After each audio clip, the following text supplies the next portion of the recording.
घर एक ऐसा वर्ड है जहाँ पे सुनते ऐसा फील होता है, एक सुकून भरा माहौल,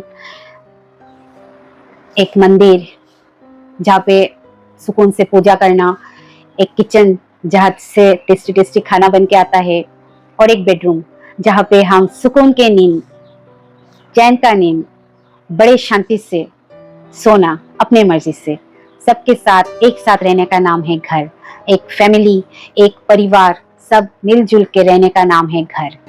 घर सिर्फ एक वर्ड नहीं है, वो एक घर नहीं है, एक फीलिंग है जहाँ पे प्यार हो, सम्मान हो, सुकून हो, एकता हो, सब एक साथ, हंसी खुशी सब एक साथ रहे, वो जगह का नाम होता है घर।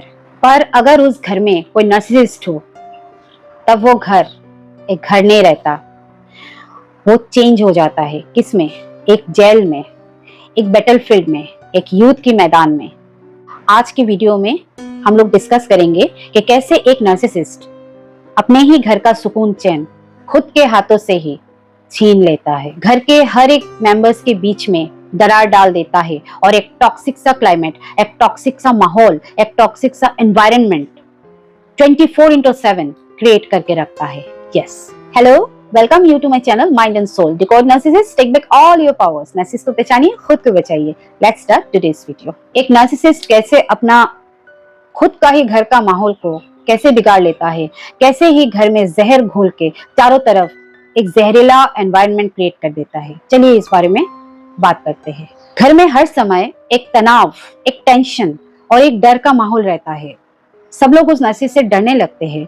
हर समय ऐसा लगता है जब वो घर पे रहता है, एक डर का माहौल क्रिएट हुआ रहता है, एक टेंशन का माहौल रहता है। नार्सिसिस्ट हमेशा कोई भी इशू या कोई भी चीज को लेके शुरू हो जाता है, ड्रामा क्रिएट करना, झगड़ा क्रिएट करना, छोटा भी इशू हो उसको लेके हमेशा वो शुरू हो जाता है माहौल को बिगाड़ना। एक झगड़ा क्रिएट करने के लिए वो एक पाव में खड़ा रहता है कि कैसे घर का माहौल को बिगाड़ सके। छोटी छोटी बातों पर अननेसेसरी लड़ाई झगड़े होने लगते हैं। हर समय एक डर और चिंता बनी रहती है सबके बीच कि कब वो नार्सिसिस्ट गुस्सा हो जाए, कब वो सामान फेंक दे, कब वो चिल्ला दे किसी के ऊपर, जो भी सामान है उसको तोड़ दे या किसी के ऊपर हाथ ही उठा ले। एज फॉर एग्जाम्पल, रोटी और सब्जी को लेके शुरू हो जाएगा उसका झगड़ा क्रिएट करना कि सब्जी में नमक क्यों ज्यादा है, रोटी क्यों गोल नहीं बनी है, शुरू कर देगा।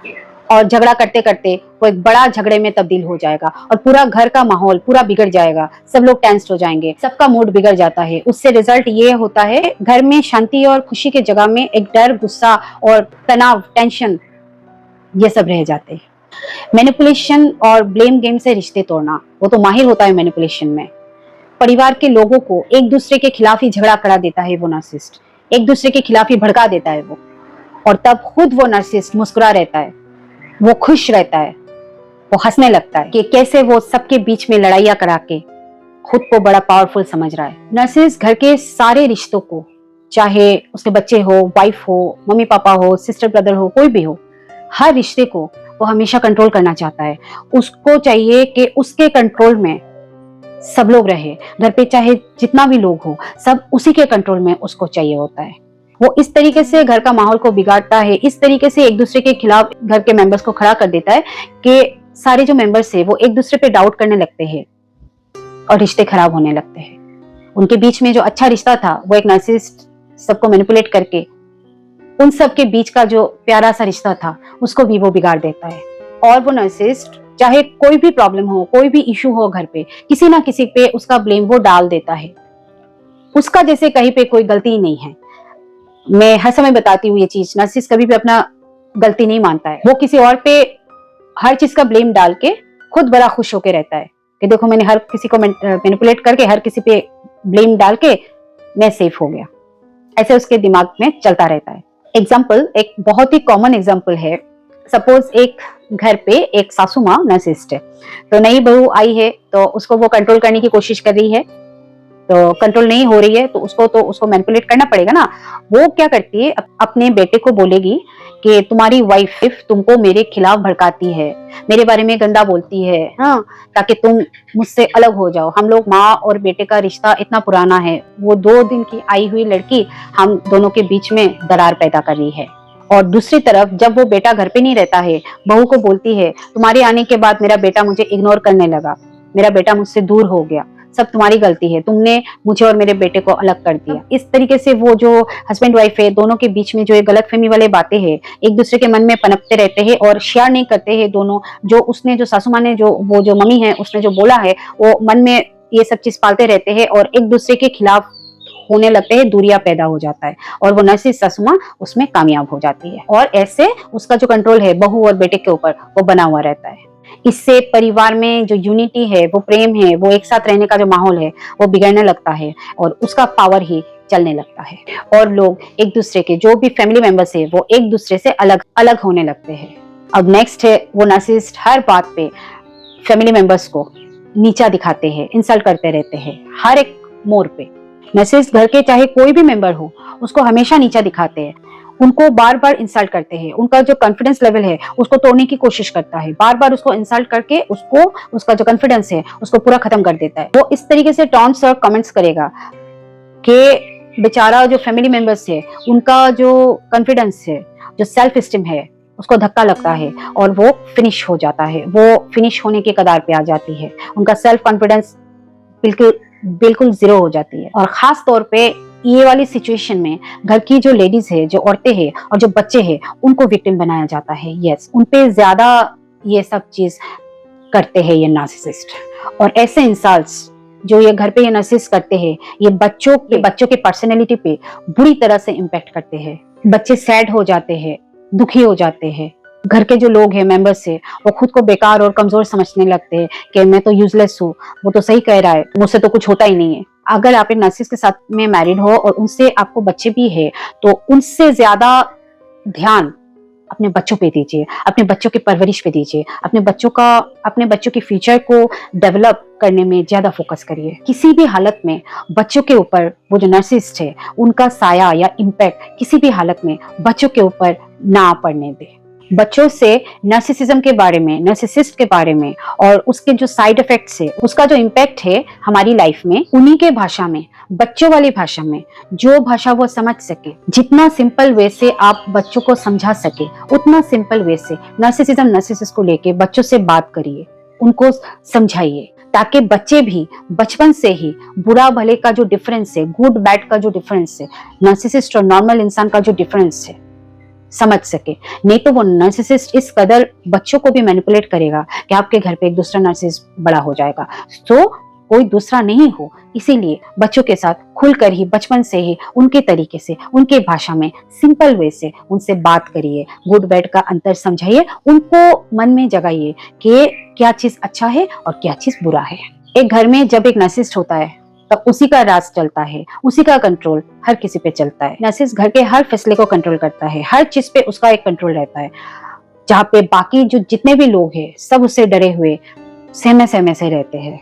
नार्सिसिस्ट घर में एक डिक्टेटर की तरह होता है, वो हर समय एक डिक्टेटरशिप में रहता है, हुक्म देने की एक पोजीशन में रहता है, सब कुछ जैसे उसी के रूल्स के हिसाब से होना चाहिए। घर पे क्या होगा क्या नहीं होगा उसका जो रूल है उसके ही हिसाब से होना चाहिए। ऐसे वो सिचुएशन क्रिएट करता है, ऐसे वो माहौल को बना देता है। किसको क्या करना है, क्या पहनना है, कहाँ जाना है, किससे मिलना है, सब कुछ वही डिसाइड करेगा। इवन घर पे आज खाने में क्या बनेगा वो भी वही डिसाइड करेगा। घर की बाकी मेंबर्स की कोई भी इंडिविजुअल आइडेंटिटी नहीं रहती, किसी को भी वो अपना खुद का आइडेंटिटी बनाने कभी नहीं देता है। पूरा घर का कंट्रोल वो अपने हाथ में लेता है, एक जैसे वो खुद मालिक हो इस घर के और बाकी सब लोग उसके गुलाम हो। एक एग्जांपल, एक नार्सिसिस्ट हस्बैंड जो बहुत ही ज्यादा अपनी वाइफ को डोमिनेट करके मैनिपुलेट करके रखता है, वो उस वाइफ को टोटली अपने मम्मी के घर पे बात करने के लिए बिल्कुल स्टॉप करा देता है। वो सीधा बोलेगा तुम अपने मम्मी से बात नहीं कर सकते, अपने पापा से बात नहीं कर सकते, अपने मायके वाले किसी से भी बात नहीं कर सकते, तुम सिर्फ मेरा फैमिली से बात करोगे, मेरे से बात करोगे, कोई फ्रेंड से भी बात नहीं कर सकते। टोटली कट ऑफ करा देता है वो वाइफ को अपने किसी और भी रिश्तेदारों से बात करने के लिए। इस तरीके से वो मैनिपुलेट करता है। इससे रिजल्ट ये होता है वो इमोशनली और मेंटली टोटली एक बंदी बन के रह जाती है, एक जैसे जेल के अंदर एक कैदी के जैसा बन के रह जाती है। और ये चीज वो किसी के साथ भी कर सकता है, नॉट ओनली वाइफ, जो भी नॉर्मल इंसान उस घर पे हो उसके ऊपर वो नार्सिसिस्ट इतना ज्यादा अपना कंट्रोल करेगा ना, उसको जेल की कैदी की तरह फील करवा देगा। उसको फील होगा कि मैं एक जेल में हूँ और मैं एक कैदी हूँ। और घर के बच्चे जो होते हैं उनको भी टॉक्सिसिटी का जो माहौल है उस तरीके से बड़ा करने की कोशिश करता है एक नार्सिसिस्ट। उसको चाहिए एक टीम, वो अपने टीम में ज्यादा से ज्यादा पर्सन चाहिए। वो बच्चों को भी वही सीख देने की कोशिश करता है जैसे वो है, तो बच्चों को भी वो माहौल का इफेक्ट बहुत बुरी तरीके से पड़ता है। और अगर एक पेरेंट्स भी नर्सिस्ट हो, सपोज वो घर के जो हस्बैंड वाइफ दोनों ही नर्सिस्ट हो, दे आर नर्सिस्ट पेरेंट्स, तो वो अपने बच्चों को बचपन से ही इमोशनली अब्यूज करते हैं, उन्हें गिल्ट और फियर से कंट्रोल करते हैं। हर समय उनके ऊपर एक डर का माहौल कायम रहता है। आगे चल के वो बच्चा अगर कोई उसको वो नार्सिसिज्म नर्सिस के बारे में नहीं बोला तो वो उसके लाइफ पे भी इम्पैक्ट जरूर पड़ता है। इसीलिए मैं बार बार कहती हूँ बच्चों से इस टॉपिक में उनके भाषा में बात करना बहुत इंपॉर्टेंट है। उनको ये पता होना चाहिए कि ये एक बहुत बड़ा इशू है, इससे कैसे डील करें। उनसे बचपन से ही ये चीज के बारे में बात करना जरूरी है। हाँ, ऑफ कोर्स उनके तरीके से, उनके भाषा में। तो आपको बच्चों को बहुत प्यार से, मुस्कुरा के, एक स्माइल से उनको समझाना पड़ेगा कि what is bad and what is good. और ये आपको लगातार करनी है, हर दिन करनी है, क्योंकि वो नार्सिसिस्ट चाहेगा बच्चों को उसी की तरह बनाना, उसी की तरह दूसरा नार्सिसिस्ट तैयार करना। पर आपको बच्चों को एक नॉर्मल लाइफ देनी होगी। एक जो नॉर्मल इंसान का लाइफ होता है वो आपको बच्चों को देनी पड़ेगी।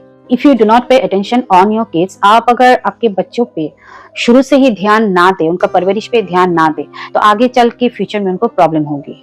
They will face problem in their future life.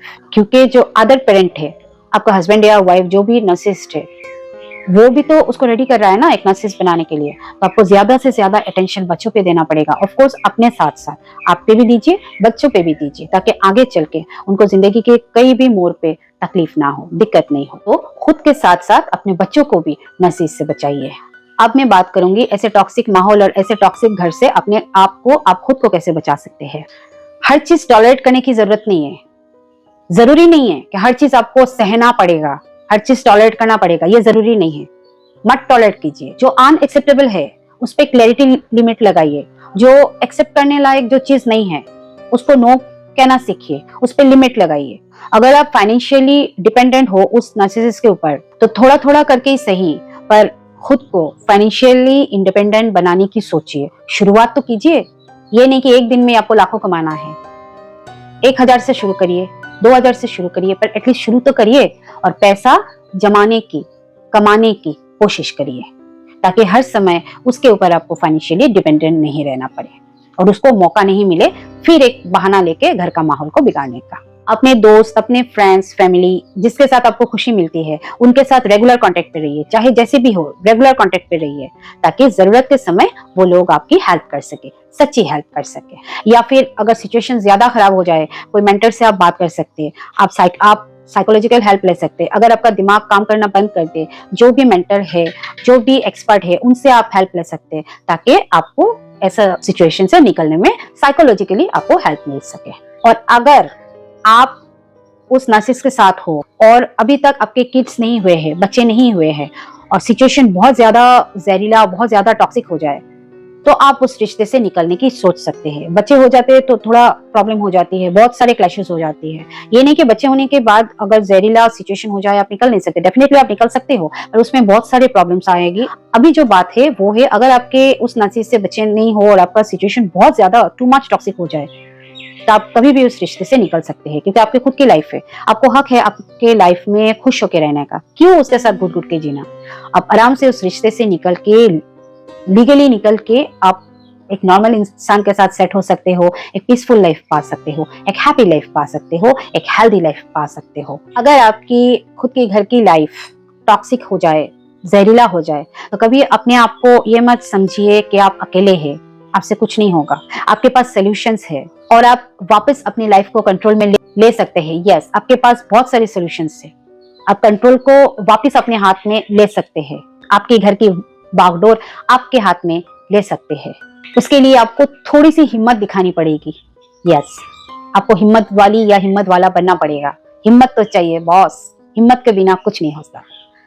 आपको हिम्मत दिखानी पड़ेगी और उस नार्सिसिस्ट से डरना बंद करना पड़ेगा। You have to be fearless against that narcissist. तभी आप अपने घर का, अपने परिवार का, अपनी खुशियों का जो बागडोर है आपके हाथ में ले सकते हैं। तो चलिए आप लोग बताइएगा आज का मेरा ये वीडियो कैसा लगा। अगर पसंद आया तो लाइक जरूर करिए और कुछ भी कमेंट करना हो तो कमेंट कर सकते हैं, सबसे शेयर कर सकते हैं।